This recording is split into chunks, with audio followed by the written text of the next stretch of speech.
We take a little break this summer from our 5-week treatment of John chapter 6 because the Assumption of the Blessed Virgin Mary has fallen on Sunday this year. And we celebrate that today. And maybe we don't realize it, but we celebrate papal infallibility.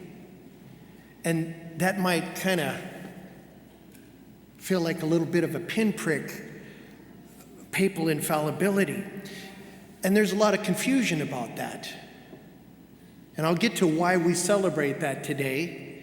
But to define it, it is the teaching of the Pope acting as supreme teacher and under certain conditions cannot err when he teaches in matters of faith and morals. Doesn't mean he can't make a mistake. For example, when Benedict XVI apologized when he had that talk, I believe it was in Regensburg, regarding the spread of Islam and the anger that ensued. Personally, I don't think he should have apologized. I think what he said was true. He just saw that it spurred a lot of anger and he wanted to calm hearts, in my mind. Nonetheless, that's not a symbol of papal infallibility. He was speaking and he said, you know what, I made a mistake in saying this, and that can happen. It's not that he's impeccable. It's when he's speaking in matters, in certain circumstances, in matters of faith and morals. This refers to only a very specific situation when a pope is making a solemn decree ex cathedra from the chair of Peter on matters of faith and morals. This has only happened one time in the church. Now, this was kind of codified during the First Vatican Council in the 1800s, and it's only been decreed one time, papal infallibility, and it's with regard to the Assumption of the Blessed Virgin Mary, praise God.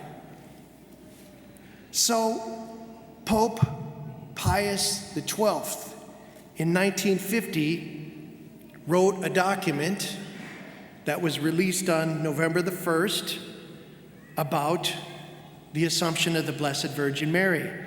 And I'm going to summarize that document for my homily today. I hope I don't put you to sleep, but it's an easy read, and you can find it on the Vatican website. There's only 40 paragraphs, maybe a little more than 40 paragraphs. So beautiful, and it's user-friendly, not a lot of high-end theological language. It was called an Apostolic Constitution, defining the dogma of the Assumption. I'm going to summarize it. Mary was freed in this document. Pope Pius XII affirms that Mary was freed from the corruption of death after her earthly life. After her earthly life was wrapped up, after it was concluded. But that corruption is the norm, even for the just that die. We know that saints that have died, when they were buried, they turned to dust and bones and ashes. We have some of those in our reliquarium. Those are not incorruptibles in there.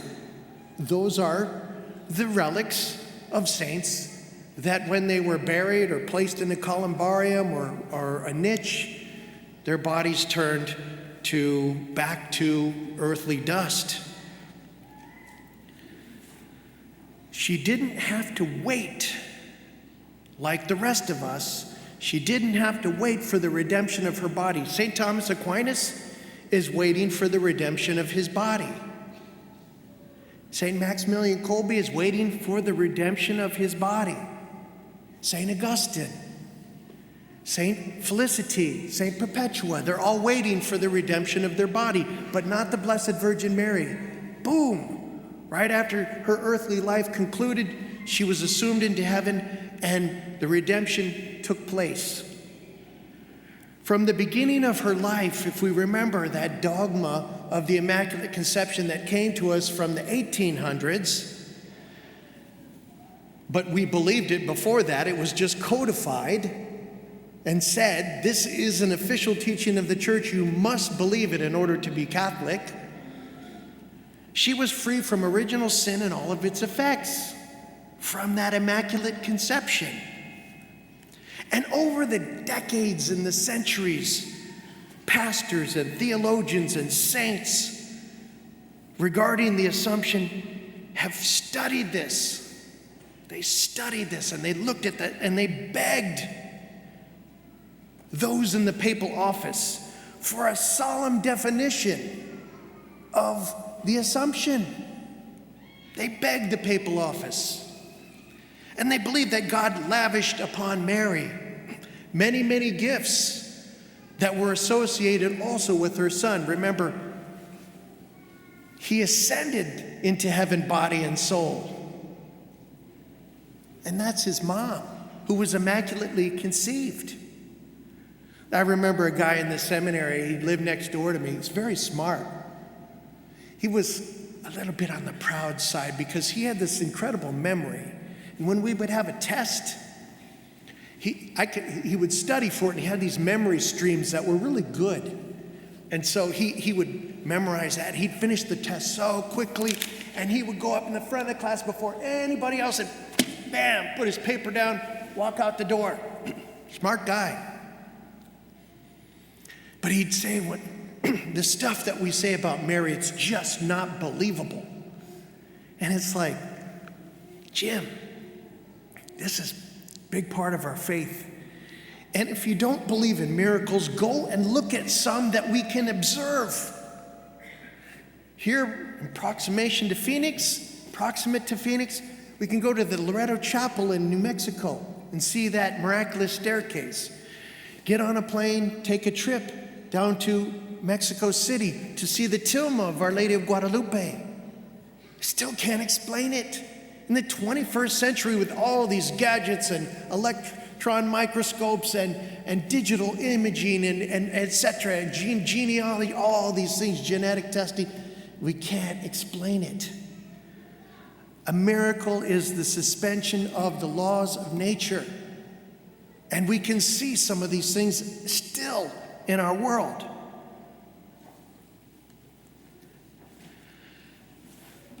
There's Pope Pius XII in this document on the Assumption of the Blessed Virgin Mary goes through this history from the early times all the way to more modern times.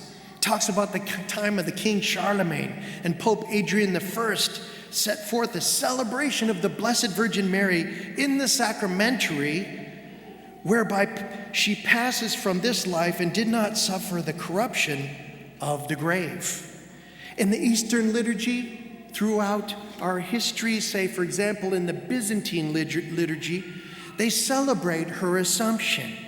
Saint Sergius I held 4 Marian feasts, including what we call the Dormition of the Blessed Virgin Mary, which is the same thing that we're celebrating today. Mary fell asleep. Think of that word dormitorio in Spanish, dormitory in English, place where you sleep. Dormir in French and in Spanish, to sleep. She falls asleep and then she's assumed into heaven.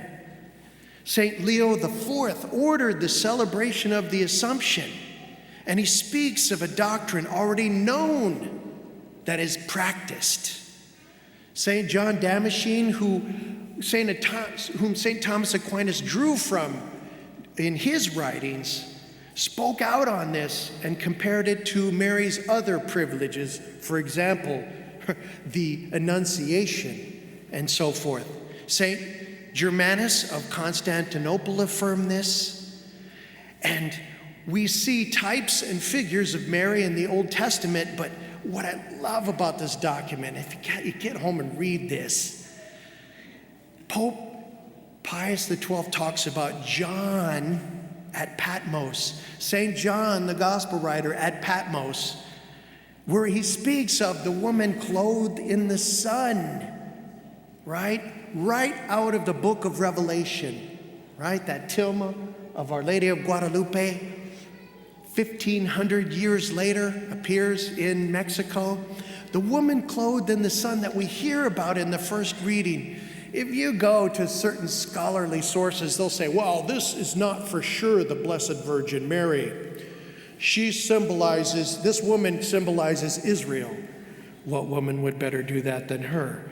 This woman symbolizes faith. What better woman than the Blessed Virgin Mary? And the Pope refers to her and St. John at Patmos, having this vision of this woman clothed with the sun, with the moon at her feet, on her head, a crown of stars. First, the Ark of the Covenant appears, which held those sacred tablets of Moses, a jar of that sacred manna, that bread that fell from heaven, and Aaron's staff, and then that just disappears. And here she is, the Ark of the New Covenant. That's one of the most striking things in this document for me. It's like, I gotta hold on to that. He talks about St. Anthony. Remember the guy that you prayed to when you lose things? He celebrated it. He's a patron saint of preachers. St. Anthony is a heavy hitter. If you ever go to Padua and you go in that chapel, powerful stuff. St. Robert Bellarmine, St. Francis de Sales, St. Alphonsus, the list goes on.